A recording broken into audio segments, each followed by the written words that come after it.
Hola mis queridos turcofans, bienvenidos a un nuevo video. En esta ocasión les traigo la reseña y análisis del avance 1 del capítulo 69 de Yale Chapkini. Muchas, pero muchas cosas estarán sucediendo en un corto tiempo próximamente. La traición de Gulgun seguirá dando de qué hablar. Los hermanos Safed y Tariq se unen al plan de venganza de Tayyar y comienzan a dar problemas. Tayyar parece esconder secretos del pasado que aún no se han revelado. Otra vez estarán los pistachos luchando con problemas cada uno por su lado, ocultándose cosas en un intento por protegerse mutuamente. Y hay más detalles que les estaré compartiendo en este video, así que les recomiendo que se queden hasta el final para que no se pierdan nada. El avance inicia en la habitación de los pistachos. Ellos están juntitos, abrazados en la cama descansando. Después Seyran se levanta y por lo que se insinúa, con una mirada que combina muchos sentimientos, ella contempla el amor de su vida. Acto seguido la vemos en la cocina feliz con Shefika preparando lo que parece ser el desayuno para ella y su esposo. Ferit es quien se encarga de llevarlo a su destino y cuando están ambos de nuevo en su habitación, Seyran le dice: Ferit, hoy voy a ir a ver a otro médico. Al escucharla,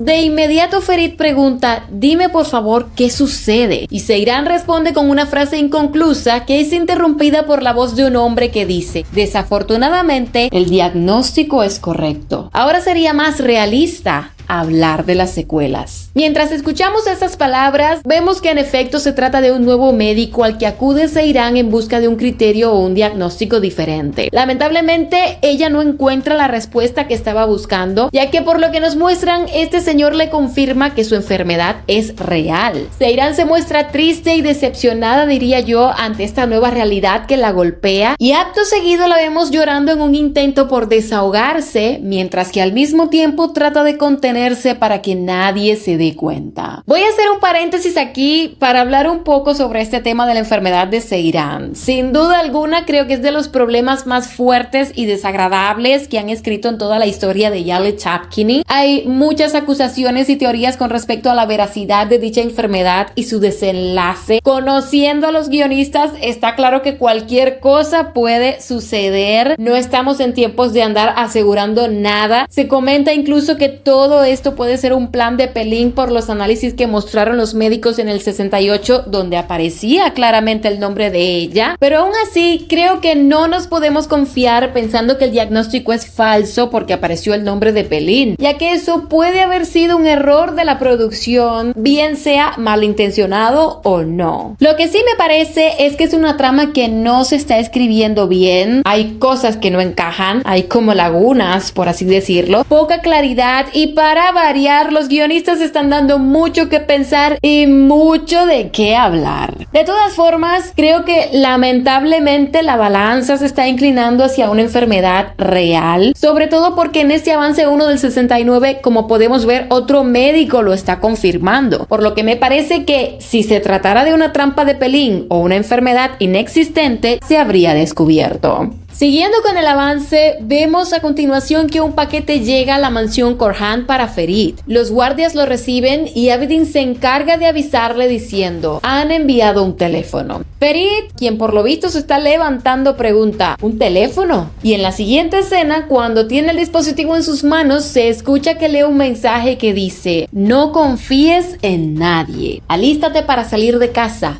yo te lo contaré todo. De seguro esto es obra de Tayyar y sus ahora secuaces que avanzan sin detenerse en su plan de venganza. Ferit se prepara y va a encontrarse con la persona que supuestamente lo citó, y según la voz que se escucha más adelante y lo poco que se puede ver en el adelanto, cuando él llega al lugar se da cuenta de que dicha persona es nada más y nada menos que Safed Jr. A continuación, Mesideh se pone su burka y vuelve a la carga. Ella cita a Gulgun para un nuevo encuentro y esta asiste porque literalmente está en sus manos después de su reciente colaboración, y sin mucho rodeo Mesideh le dice: tráeme a Hatuch o no me haré responsable de lo que le puedo hacer a tu hijo. Gulgun se muestra incómoda ante la nueva demanda de la señora. Obviamente no es de su agrado, pero como sabemos, eso no borra el hecho de que ella es totalmente responsable de lo que pasó y de lo que puede pasar si sigue cediendo ante Meside. Desde un principio decidió callar y obedecer, y probablemente lo volverá a hacer en esta ocasión, porque además de que la vida de su hijo corre peligro, ella sabe que si sale a la luz lo que hizo en la noche de bodas de Jalis y Hatice, puede llegar su fin en la familia Korhan, sin mencionar el daño que esa verdad puede causarle a las personas que la quieren. Posteriormente en la mansión, Qasim está caminando con Esme. Nos insinúan que en este momento son observados por Tayyar, y esto me llama la atención porque, de ser el caso, él les lanza una mirada muy llamativa, como de alguien que está molesto por lo que ve o que tiene recuerdos del pasado asociados a ese momento, asociados a esos personajes. Pasan imágenes entonces que nos muestran a Seyran afligida, probablemente después de escuchar las palabras del médico, y seguido en la escena del encuentro entre Ferit y Safed, este último le dice: aquellos que secuestraron a Seyran están tramando algo. Sé que no le dirás nada para que ella no tenga miedo, pero deberías tener miedo, Ferit. Todos deberían tener miedo. Ferit lo escucha un tanto boquiabierto. La situación a la que se está enfrentando es cada vez más fuerte, sobre todo porque él no logra identificar de dónde viene realmente la amenaza y el peligro va en aumento. Mientras escuchamos las palabras de Safed, vemos a Ferit en la mansión abrazando a Suna, en una escena en la que quizás ya le está al tanto del regreso de los Ishanli, y por la cara que tiene Suna, probablemente ella también. Ferit le abraza en señal de apoyo porque sabe lo que representa Safed en la vida de Suna, y para mala suerte de ambos, Kaya los ve, así que puede que a raíz de esto incluso volvamos a ver reclamos de él hacia ella por su cercanía con Ferit. Casi al final, Hattuch está frente a Suna y por algún motivo que la enoja, ella la golpea fuertemente. Seguido, Ferit, molesto por lo que escucha de boca de Safed, se levanta del asiento y le reclama una y otra vez preguntando que qué quiere decir con sus palabras. Luego vemos que Esme junta sus pertenencias y se marcha de la mansión, al parecer para regresar con Qasim. A todas estas, Tayyar, mientras lleva el equipaje, vuelve a mostrar una mirada intrigosa, y lo último que acontece es que en el momento en que Seyran se encuentra mal tras su visita al doctor, entra en escena Tariq tendiéndole la mano. En respuesta a ella, como quien tiene un mal presentimiento, levanta la mirada, y justo cuando se da cuenta de quién es el personaje, termina el adelanto. Turcofans, la cosa está que arde y pinta que va para peor. Déjenme sus opiniones y teorías en los comentarios, que yo con gusto les estaré leyendo. Si les ha gustado esta reseña, porfa no se vayan sin dejar un like para apoyarnos, suscríbanse al canal y activen la campanita de notificaciones para que no se pierdan nuestro contenido. Yo soy Meli, agradezco mucho su atención y me despido de ustedes hasta un próximo video.